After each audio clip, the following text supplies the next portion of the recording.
Groceries now cost more than your old rent used to in parts of America. You're not imagining it. Today, we're counting down 10 cities where a cart of basics drains your paycheck faster than a decade of studio leases ever did. Here's the truth. Isolation, clogged supply chains, and dense borders are pushing food into luxury territory. One city even tops New York's grocery baseline by more than 20%. Stay to see which hubs squeeze you hardest and why a gallon of milk can hinge on oceans, mountains, and a truck driver shortage. Number 1, Honolulu. You pay mainland prices plus ocean freight. Every egg, apple, and gallon of milk carries that toll in Honolulu. Store brands help a little, but shipping, cold chain power, and dock labor stack the bill before you touch a cart. The groceries index runs more than 20% above New York. Near total import reliance, port slowdowns, and higher electricity for refrigeration push staples up fast. Think of a chilled container. Ocean crossing, port handling, then a short truck run. Each leg adds cents that turn into dollars. Fuel surcharges and Jones Act limits raise freight. Tight warehouse space blocks big volume deals. Number 2, San Francisco. You live next to fields, yet your bill jumps. How does that make sense? In San Francisco, land rules your cart. High wages sound helpful, but they raise each link in the chain. Drivers, clerks, warehouse crews, and the rent over their heads. The city sits in the upper tier of grocery indices, and you feel it at checkout. Dense zoning and sky-high commercial rents force smaller stores. Smaller stores run fewer loss leaders, carry less backstock, and mark shelves higher to survive. Then add the cold chain. Pricey power, higher insurance, and strict compliance. Limited urban warehousing, bridge and toll runs, and labor scarcity stack more cost. Number 3, New York City. New York sits at 100 on the index, but your cart still hurts. Volume should help you, but congestion, tolls, and shrink erase the break. Co-ops and specialty spots add premiums that stick. Crossborough runs face tolls and tight delivery windows, so carriers charge for the clock. Miss a slot, pay again. Small format stores carry less backstock, so per unit prices rise and bulk deals vanish. Hunts Point feeds the city, and labor, cold chain power, and insurance stack on each crate. Record meat prices and labor gaps push protein and produce higher. Bottom line, New York sets the bar, but logistics friction keeps staples high before you even swipe. Now at number 4, Seattle steps in. Number 4, Seattle.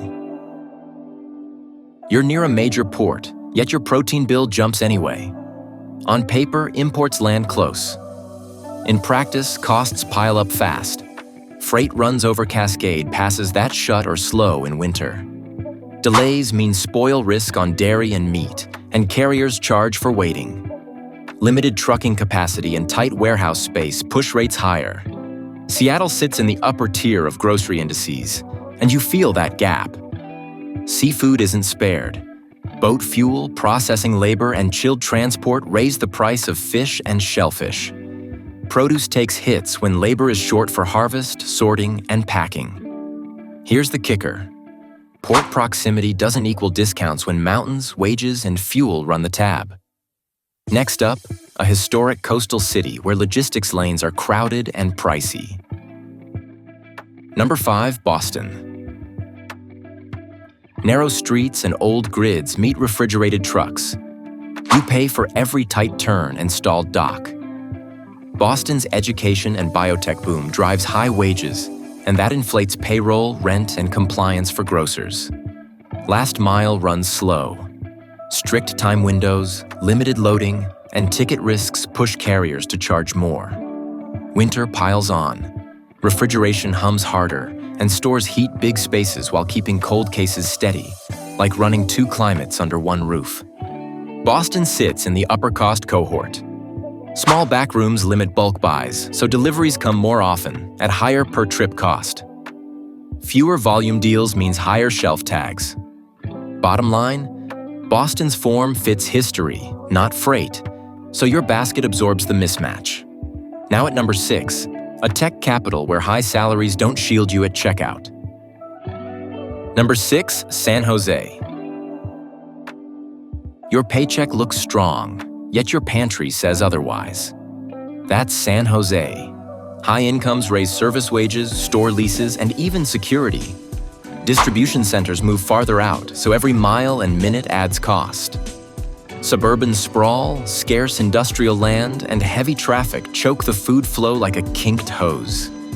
Meat and produce pay first when labor gaps hit harvest and processing. Research puts San Jose in the upper tier for groceries, with a lower index than New York, but still high enough to sting. Bay Area land limits push warehouse rents up, and spillover from nearby cities keeps pressure on space and trucking. Here's the truth. Prosperity inflates the pipeline, so groceries eat more of your net pay. Next up, the nation's capital. Number 7, Washington. Government town, high compliance, tight delivery windows. Your salad pays for that clock. You get the guardrails of a capital city, and every guardrail has a fee. You expect big city choice to mean deals, but high storefront rents, union labor, and tangled routes raise the floor. Controlled access zones, scarce curb space, and ticket risks make drivers price in the hassle. It's like paying a meter that never stops. Regional loads cross state lines, hit toll corridors, and face congestion before the last mile even starts. DC sits in the high-cost cluster, with food at home still rising year over year. Bottom line, in Washington, time is money, and your produce gets billed by the minute. Now at number 8, a sprawl giant with sky-high demand and costly ground. Number 8, Los Angeles. You're close to megaports and farms, yet your receipt still climbs. The break you expect gets lost on the road. Traffic eats the savings. Reefers crawl, burn diesel, and rack up driver hours. Labor, insurance, and shrink turn a cheap avocado into a costly one. Port congestion at LA and Long Beach slows, unloads, and ripples inland. Warehouse land wars in the Inland Empire push rents and handling fees up fast. Heat waves raise cold chain power and spoil risk. Record meat pressure and farm labor gaps push protein and produce higher. Long routes across the basin add diesel cost on every mile. Number 9, San Diego. You sit on a trade artery, but your staples still sting. The border moves produce fast on good days, then stalls, and you pay for that swing. Cross-border runs face inspections, variable wait times, and strict temp logs.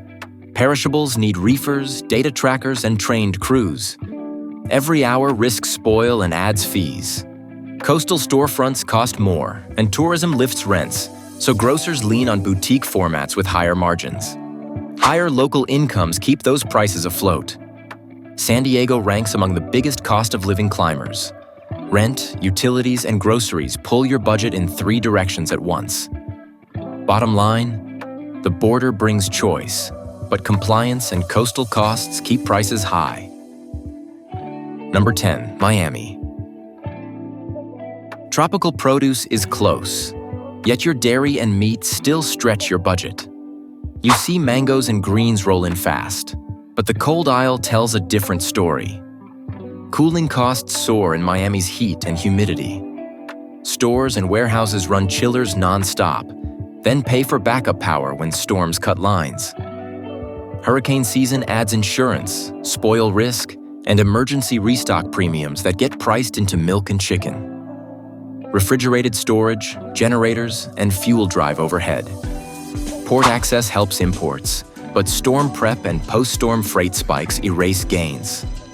Long-haul trucks from the southeast bring volatility when weather hits labor and roads.